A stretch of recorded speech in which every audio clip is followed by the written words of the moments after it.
This week, Ria and I are taking a trip for the ages as we play a balancing act to visit all the attractions in one national park. Then the AYL crew is joining the folks from Wayne County as they venture back on the Great Western Trail. And this time, the journey is to Bicknell to ride the Dark Valley. Finally, the legend story continues with a visionary pioneer of OHV recreation who fought through adversity to grow our beautiful state park and trail system. It's all headed your way right now. At Your Leisure is next.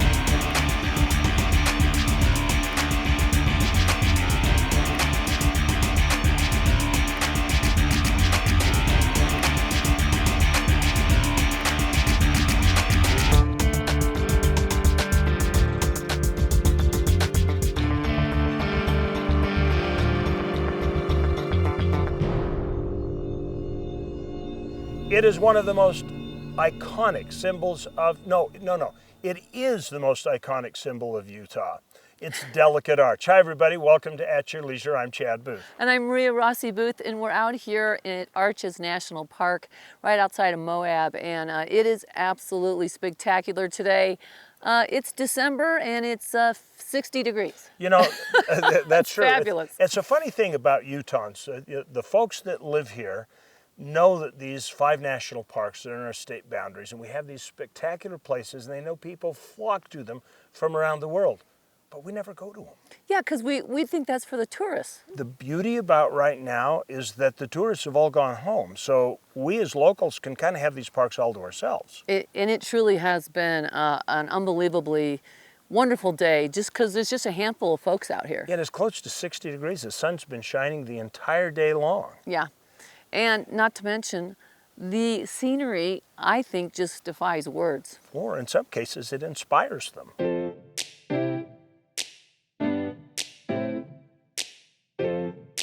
Darling, I love you, but give me Park Avenue. It looks like skyscrapers. Absolutely.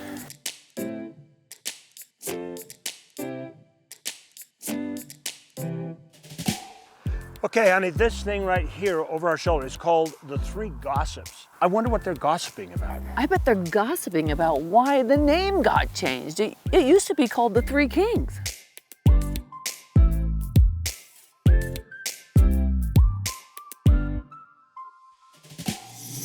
Stop looking at the rocks. I want to show you the most significant thing in the park. It's not up there, it's down here. That's crypto crust. And that is what holds the soil together in fighting against erosion. So when you step on it, you're wiping out years of work with little microbes trying to stabilize the soil. So stay on the trail. And if you're in an area that is okay off trail, watch out for this stuff. It's cryptosoil, it's really important.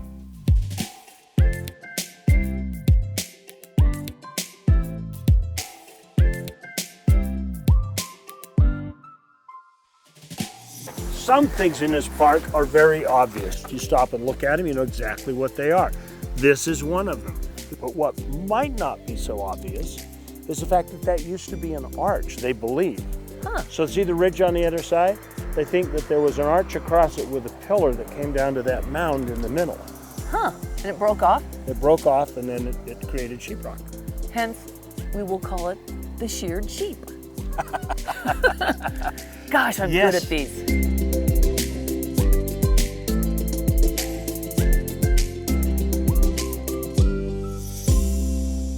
Well, this is one of the coolest places in the park, but it's named one of the hottest. Yeah, fiery furnace. Yeah, and of course, it's not really that it's any hotter, although in the summer that would be debatable. But the name actually came from early explorers who ran down to this area, and the bright red color of the rock, particularly in the late afternoon, it just glows like it's flames in a pyre. It's spectacular. And there's no marked trails out here, so if you want to hike out here, you have to go to the visitor center and they'll get you a ranger and you can go out, and we definitely need to do that. Yeah. We just realized that our one-day foray into the park needs to be turned into a week. Oh, for sure. Without you guys. I'm sorry, but it takes No, time you to can film. come. No, I think you should come. Come with us in person. That's okay. Anyway, right now we have another destination. Sure, a place you probably are going to want to go. It's our where to. You know, Utah really is a dream come true for those who love outdoor adventure. And the area around Boulder Mountain, just south of the town of Bicknell, is an excellent example. We're out here on the west end of the Boulder Mountain today. Don't know if we'll make it up on top just because of the conditions. I don't want to get everybody too wet, but go out through an area called Dark Valley, up the Great Western Trail. I love this mountain. Boulder Mountain's a wonderful mountain and beautiful place. It's got everything you could ask for. I mean, you got hunting, fishing, trail rides, hiking, I mean, just everything. It's a great place. You know, a lot of people, when you ask about Wayne County, it's like, what do you do on vacation? We live where people come to vacation, you know? We got mountaintops to 11,600 feet.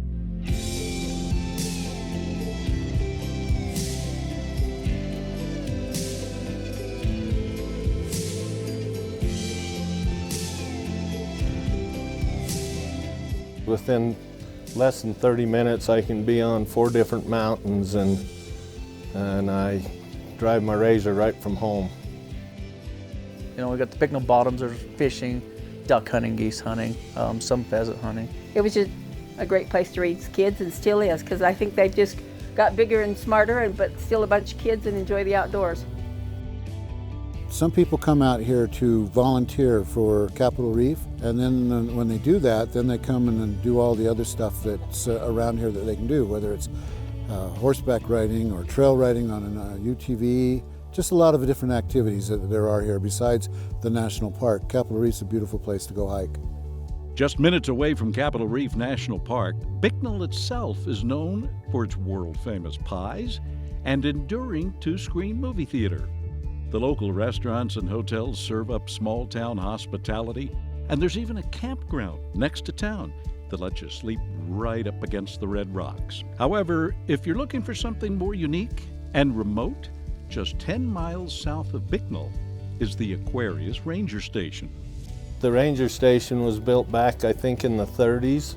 Over the past while, we have made it into a vacation rental that people rent.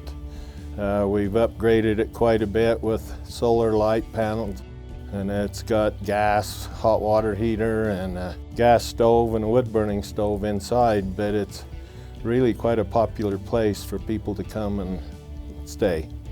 The cabin is available for rent between May and October. You have to make reservations in advance, though. It will sleep 4, but if you have a large group, there's also plenty of room for tents and RVs around the cabin. I've been coming down to this area ever since I was very young, and you can see a lot of really neat and beautiful country on a lot of these trails. And I think if we just come down and use it, but take care of it while we're using it, don't abuse it, and it'll be a good chance for everybody to come and see this area. Beautiful place. The people are great. I mean, you'll never find a better bunch of people that live around this area. They're just great people, and when I retired, this became a great playground for me to just come down and enjoy life. Beautiful area to come and just enjoy and have fun. Beautiful, fun, and great people. What more could you ask for? With this week's Where To, I'm Terry Wood.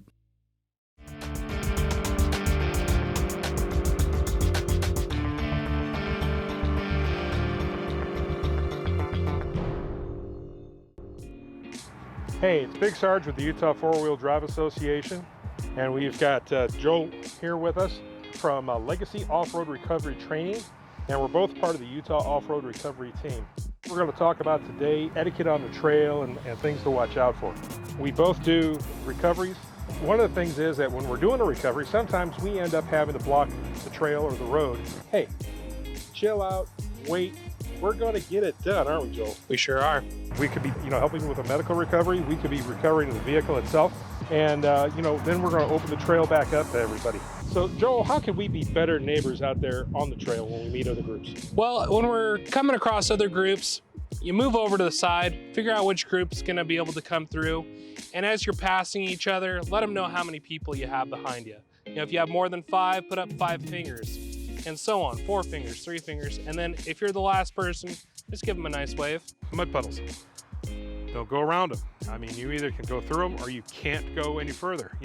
Tearing up the trail gets trails closed. Same thing on obstacles, rock, whatever it is. You can't go around it and start making another trail just because it might be available or you might be able to get around it another way. stay the trail. You know, we've got to keep them clean. We can't be cherry stemming. We can't be making the trails wider. That's why in some areas trails are listed as being only one way. We have to protect the environment. So safety is the biggest thing that I run into. We see a lot of people hooking onto trailer balls, which is very dangerous. Stop and help somebody out. If you don't feel comfortable, reach out to the Utah Off-Road Recovery Team. They're a volunteer nonprofit. Yeah. They'll send a couple guys out and help you get you out for free. So one of the biggest things on the trail is a horse. Whether you're an ATV or a side-by-side, a full-size, a motorcycle, is pull off on the side and wait for the equestrians to pass. Ask the lead horseman if he wants you to shut off your engines, because some horses are trained to be around loud noises and some aren't. And so last thing we want to do is spook somebody and get them hurt. It's always good to check and let the equestrians go past first. One of the nice things I've always done is I've done ATVs, I've done full-size vehicles.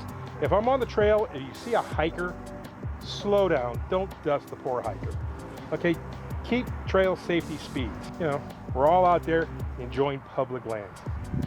And another thing you might want to do is be proactive in your trail cleanups. If you're just on a trail ride, you see a bad campsite, stop and clean it up. I mean, we've got to work together with trail etiquette and keeping the trails clean and keeping public lands public. So if we all go with these tips that we've gone today, we'll all make more friends on the trail, we'll all be better users of the trail, and it'll help keep public lands public. I'm Big Sarge with the Utah Four-Wheel Drive Association. And I'm Joel Gurman with Legacy Off-Road Recovery Training. And we're both with the Utah Off-Road Recovery Team. And we want to thank At Your Leisure for being out here doing the filming with us today. And we couldn't do this without the support of the Utah OHV program and their grants.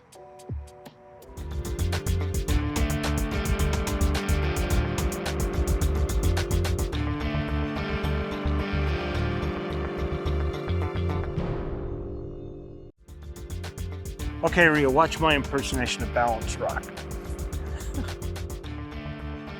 I'm holding you up. I'm not trying to knock you down. I'm gonna say, you're just like a tourist. Never. Don't ever touch the rocks, okay? Don't think it's a good idea to push something over, all right? Right. We unfortunately know that story in Utah. Yeah, not us personally, but news stories. Right. However, nature does take its toll sometimes. A little fact, up until the mid-70s, there used to be another little formation right here. I remember this kid, it was just over this side. It was called Chip Off the Old Block. And it was a miniature version of balanced rock. And then one winter, during the winter when the snow was here and nobody was here, it fell over. Whoa. It's gone. There are a lot of other things you can do in Moab while you're here. In fact, we talked to a city council member to get a little bit of a detail. So some great places that you can go to in the Moab area. If you have a UTV or a motorcycle, it would be like Monitor Merrimack is a great ride. Even it's a great way to go to rent a Jeep, or if you have your own Jeep, to go up and do that area. There's places like Long Canyon, Gemini Bridges, Schaefer Trail, which are great areas and very scenic, very beautiful, and they're fun, no matter what type of vehicle you have. You do want to have a 4x4 high clearance vehicle. The views are incredible. There's not a lot of people up there. You can get away from crowds. Coming to Moab and going to the national parks is a must-do. We got two great national parks a short distance away. If I was going to Arches, I would, if I had the time, and do the Delicate Arch hike. You want to be in good shape and have water. The window section of Arches is amazing, and an amazing state park that's right here at our doorstep. Dead Horse Point. Dead Horse Point to me is, Grand Canyon type views in Utah. And it's absolutely an amazing experience. It's a neat place. There's, some really neat areas. So there's a lot to see and a lot to do. Well, there are a lot of things you can do if you want a diversion from the park, but to be honest, you should plan on a couple of days, even when they're not crowds, because there is a lot to see. And in the wintertime, it's such a delightful temperature. Oh my gosh, it is perfect. No crowds, no breeze, 55 degrees, clear sky. We are in a basin of arches right here. This is probably the biggest concentration of arches in the whole park. Behind us is North and South Arch. Right across the way here is Pothole Arch, which is an interesting double arch. It's actually almost a triple arch. Yeah. There's this guy out on the edge that looks like an elephant. I love it. Can't you see it? The big trunk and everything? Totally. And then this guy over here is called turret arch, and it's kind of a round formation with two arches right next to each other in it. So this is the land of double arches right here. Anyway, ahead of you right now is something you'll enjoy. It's this week's Along the Way. For many who knew him, it's hard to think about state parks without Fred Hayes coming to mind. A larger-than-life man whose name became synonymous with parks and recreation to the point that he had a park named after him. His passion for inclusivity in the outdoors and giving the opportunity for all to enjoy Utah's wild and wonderful places is perfectly summed up by his quote, "More people having more fun in more parks more often." Yeah, I couldn't stand being inside. I'd stand by the window and look outside. Fred's passion for getting out and enjoying the outdoors clearly contributed to his dedication in serving the state so well. Well, my favorite thing is just getting away and getting on the back of the machine, and I can ride anywhere and be happy. Besides fondness for outdoor experiences, Fred cared about and worked well with the people around him. With a bit of humor and lightheartedness, he was able to navigate challenging situations with a laugh. Anyone that knows Fred knows that he would be sitting in the back of any room, and he would always just sit and observe. You knew you touched a button with him, he just would go. He'd just start rubbing his forehead to try to hide that big, humorous smile.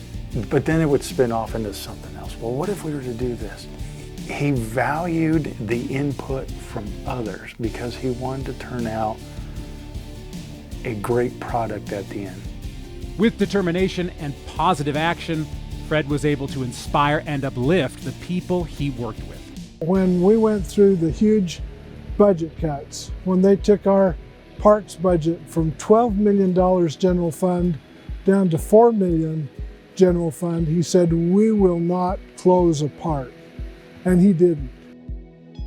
He contributed to the growth of public lands and found success with many appreciated and meaningful projects. He was helping me in the promotion of extending the Hole in the Rock State Park. He worked with legislators on that. He was helping us to extend it from Escalante down to Bluff, which was a very meaningful thing to do. He was totally supportive. Fred's goals consistently pointed to the public being able to get out and enjoy public lands, less restrictions, and more appreciation. We were having some issues with being able to have the people have the access they should to Snow Canyon State Park. That wasn't good enough for him. He made drastic change in that. They had policies that were quite restrictive. He didn't want no part of that. He's a true conservationist. He wants to take care of the park, and he wants it to be available to everybody and preserved for everyone. In a time when we are tempted to be a little selfish and keep some of the beauty of Utah to ourselves without the crowds, it's good to remember Fred's credence, that there's more than enough to go around, and we'll be able to look after it better if more of us care about it. When you go to a state park, though, we want you to come and do something. We want you to bring your mountain bike and go for a ride. We want you to go for a hike. We want you to come and do things. And there are 43 of those areas that are just waiting for everybody to discover them. So, what better way to pay tribute to this week's Legend of the Trail than to go out and enjoy some of Utah's state parks? For this week's Along the Way, I'm Stephen Heumann.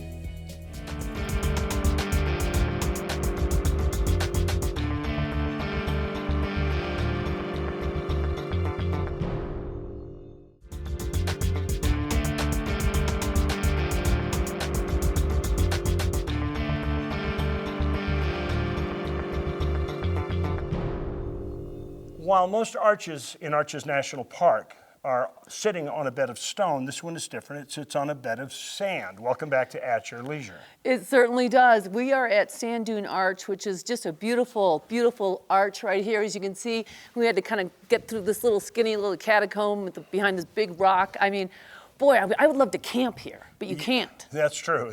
But I would love to camp here. This is one of them that you would never see from the road. You got to get out and walk. Yeah, it's gorgeous. But it's been like this the whole day. We keep thinking, okay, we're going to go see these things to make the show. And then we get there and we say, oh, well, we got to do this one and we got to do, and pretty soon Yeah. we've run out of time. So you need to spend time down here. And I love how these two look like they just met and they're kissing. Oh yeah, you mean like this? Yes, so Okay. beautiful. Don't mess up my lipstick. Yeah, okay. Well, don't mess up your plans for next week, because you are going to want to catch our show. Take a look at this. Next week, lights aren't just for seeing where we're going.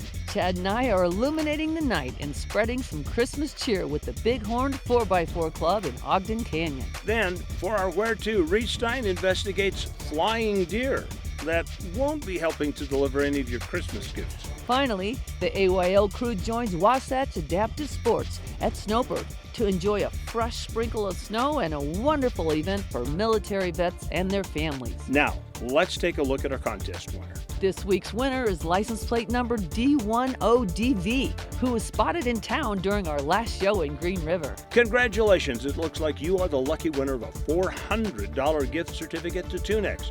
Tunex offers the best upgrades and repairs for all your motorized needs. Check out tunex.com for more information and be sure to give us a call at 801-947-8888 to claim your prize. All right, one note for all you people who've been watching today and you say, where's the four-wheel drives? Where's the dirt? Everything. You've been on pavement, you've been looking at touristy things.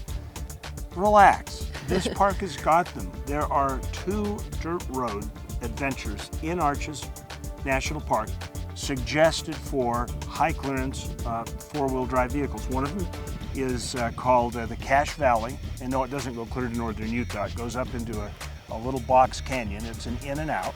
And then there's this. And it's right up by Sand Dune Arch, which is right where we were. Cuts off Sand Dune Arch. It's got a highway number. I don't know what it is right off the bat. And it wanders around. It comes out by the Moab airport, clear out of town, and then you're on your way home. Yeah, there's a sign for it, so you can see it. If you ever get in the park, you got four-wheel drive and it's too crowded and you can't handle crowds anymore, this is your escape hatch. Yeah, because we're the only ones on this road right now. That's right. And I hope to God we don't run out of gas or have a flat tire. We got plenty of both. So just remember, there's adventure around every bend. You just got to get out there and create your own adventure. At your leisure. And Ria, there is adventure in front of us. Let's go. Let's take this road.